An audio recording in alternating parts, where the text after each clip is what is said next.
आज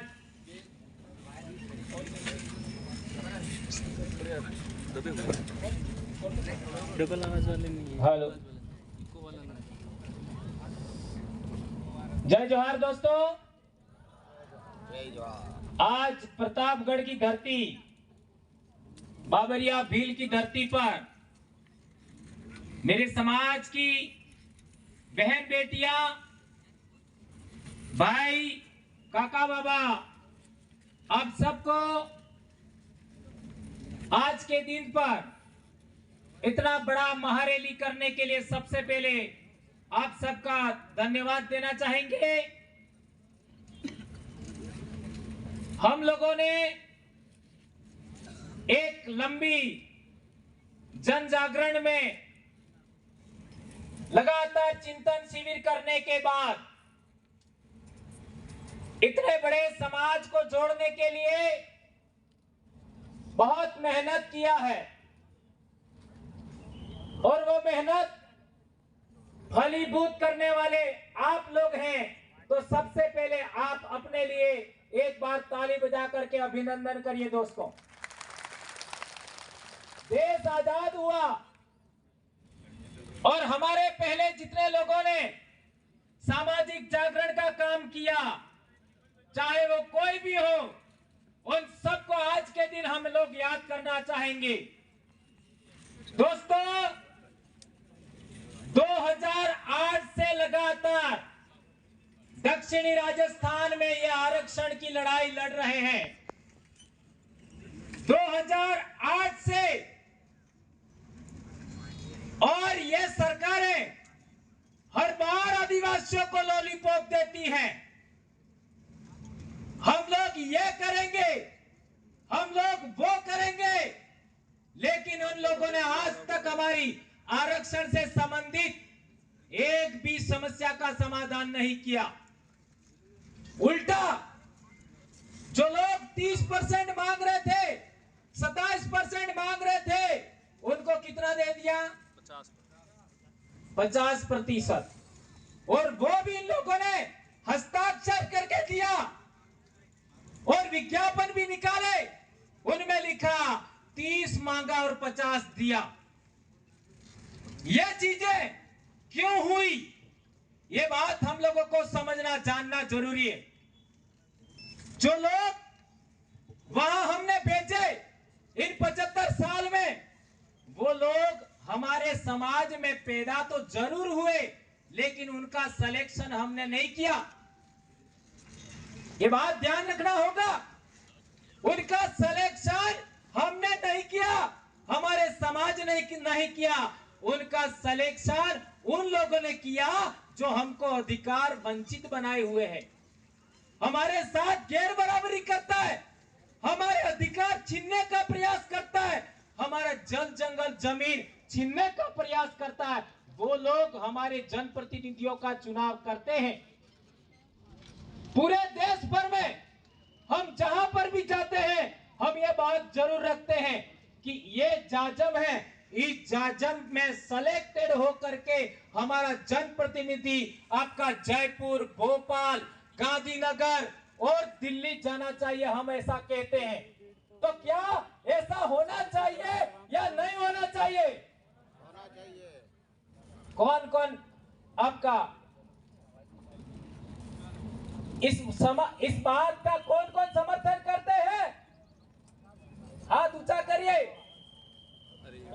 यदि आप सब लोग इस बात का समर्थन करते हैं कि इस जाजम से यानी आदिवासियों के द्वारा ही सेलेक्टेड जो उम्मीदवार है वही इलेक्टेड हम करेंगे, तो हमारी तमाम समस्याओं का समाधान संभव है। ये बात हमें ध्यान रखना होगा।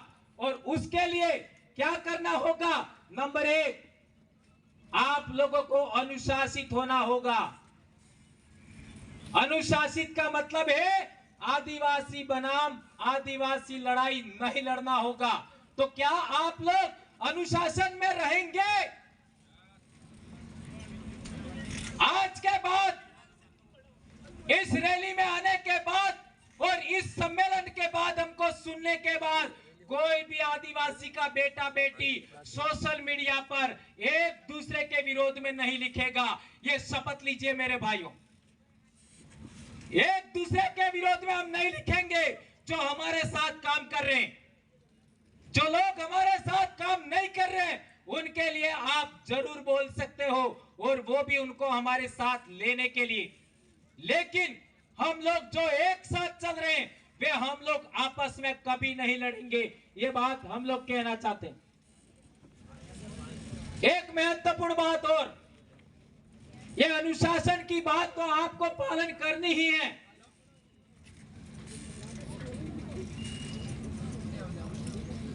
दूसरी महत्वपूर्ण बात, हमारा सामाजिक विंग बिल प्रदेश मुक्ति मोर्चा, बिल प्रदेश युवा मोर्चा, बिल प्रदेश विद्यार्थी मोर्चा, बिल प्रदेश महिला मोर्चा, गमेती मुखी संघ, आपका सरपंच संघ, इसके बाद में और जो विंग्स हैं, उन तमाम विंग्स के लोगों को समाज को जोड़ने के लिए दिन रात काम करना चाहिए। आप लोगों ने अभी तक इस समाज को जोड़ने के लिए अथक प्रयास किया है, जिसका परिणाम है कि आज प्रतापगढ़ की धरती पर स्टैंड के नीचे लोग नहीं समा रहे, और चारों तरफ कितने लोग हैं उसका कोई अता पता नहीं है। दोस्तों, आने वाली 15 जुलाई को पिछली साल हम लोग मानगढ़ गए थे, उसी तरह इस साल भी हम लोग मानगढ़ जाएंगे। उसकी तैयारी आज से शुरू करिए। ये उलगुलान चलेगा, उसको कोई माई का लाल रोक नहीं सकता। लेकिन हम लोगों को यहाँ पर जो बात बताई गई अनुशासन, उसका हमें पालन करना है। आज देख लीजिए, इस कार्यक्रम के अंदर राजस्थान के 7 से 8 जिले के लोग हैं, मध्य प्रदेश के 4 जिले के लोग हैं। आज सोच सकते हो, आज आपके साथ बिल प्रदेश का कारवा किस तरीके से आगे बढ़ रहा है। ये बात आप लोग जानते हैं, समझते हैं। इस बात को हमें ख्याल रखना होगा। दोस्तों, आज हमारे पास एक छोटी सी कमी खामी हम लोग कह सकते हैं, वो है महिला वक्ताओं की कमी। और वह महिला वक्ताओं की कमी हमारे बबीता जी और माया जी के नेतृत्व में हमें महिला विंग को और ज्यादा मजबूत करना है। यह आज से प्रण लेकर चाहिए। जो बेटियां यहाँ आई हैं, जो बहुएं यहाँ आई हैं, जो बहनें आई हैं, आप लोगों को इन दोनों बहनों के समान बोलना सीखना होगा। ये बात मैं कहना चाहता हूँ। आप अपनी बेटियों को, अपनी बहनों को, अपनी पत्नियों को इसी तरीके से बोलना सिखाएंगे। ये प्रण लेके यहाँ से जाना होगा। ये बात मैं कहना चाहता हूँ। दोस्तों, हम लोगों ने बार बार कहा है कि जुलाई, अगस्त, सितंबर और अक्टूबर, ये 4 महीनों में सबसे ज्यादा बच्चे स्कूल आते हैं। ये बात सही है गलत है? मेरा भी 22-23 साल हो गया जॉब में, मैं भी शिक्षक हूं, और बहुत सारे शिक्षक यहां मौजूद है।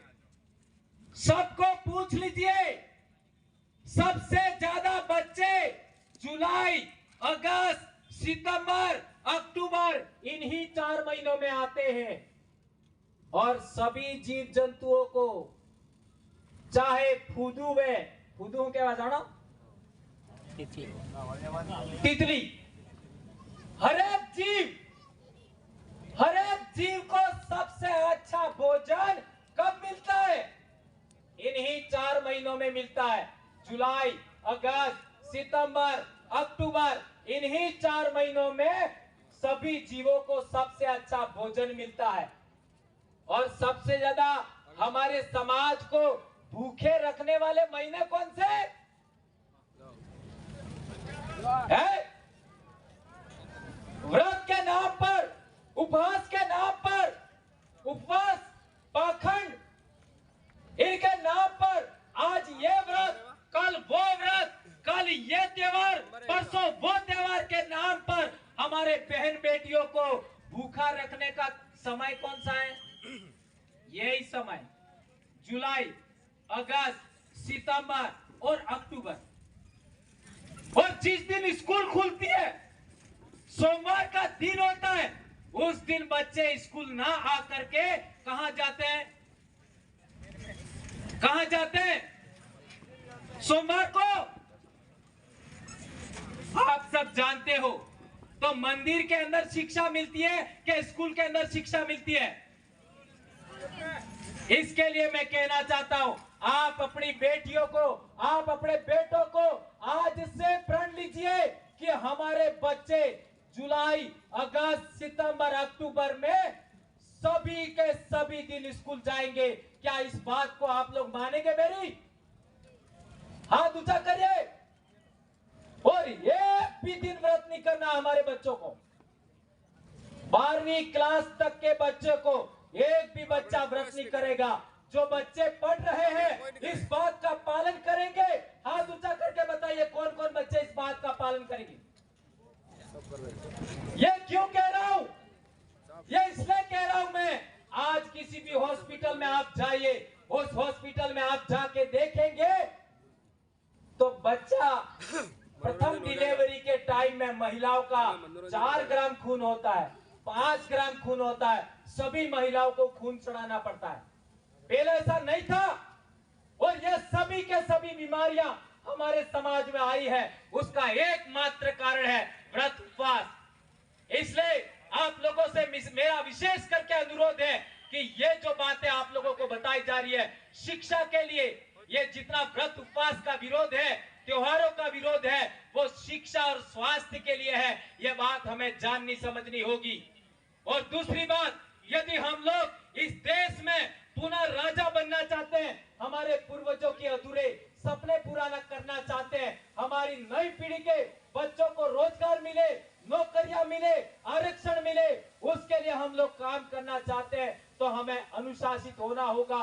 अनुशासन में रह करके अपने वरिष्ठ साथियों के साथ चलना होगा। और आदिवासी बनाम आदिवासी लड़ने से बचना होगा। एक बात और इस मंच से कहना चाहता हूं कि जो लोग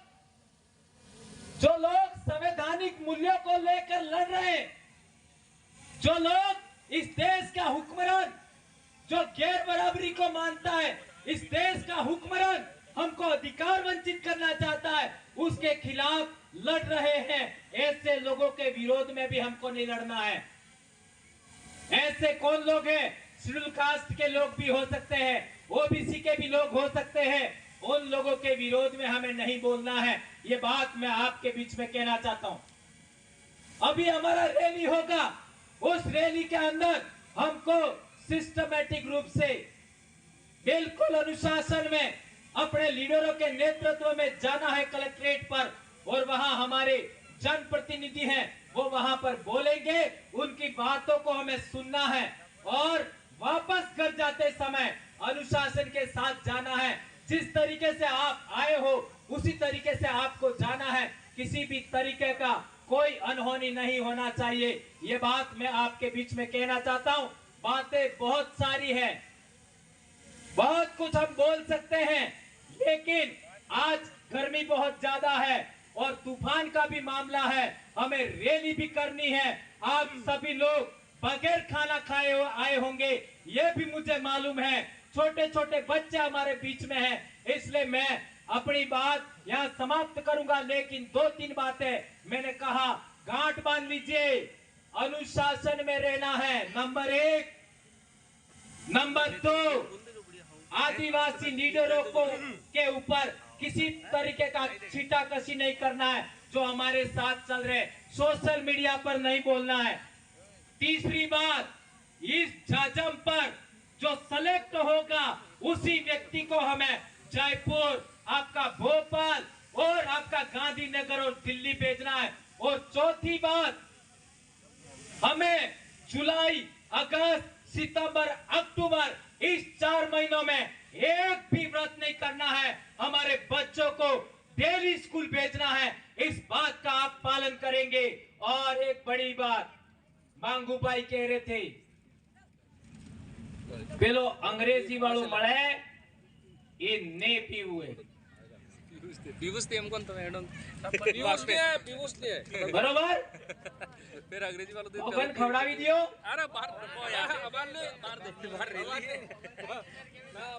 अरे अंडरस्टूड है चलो मानी लीधું है सबे हमें खाई चुका हम कहीं એટલે आज दाड़े सुनी दो आप सबने हमारी बात को सुना इन दो चार बातें आज कोई बड़ी बात हम लोगों ने नहीं कही है लेकिन ये रैली है और रैली में जो जरूरी है वह बातें आपको बताई आप उसका पालन करेंगे ऐसी हम आशा और अपेक्षा करते हैं धन्यवाद जय जोहार जय आदिवासी जय वीर प्रदेश बहुत खूब आप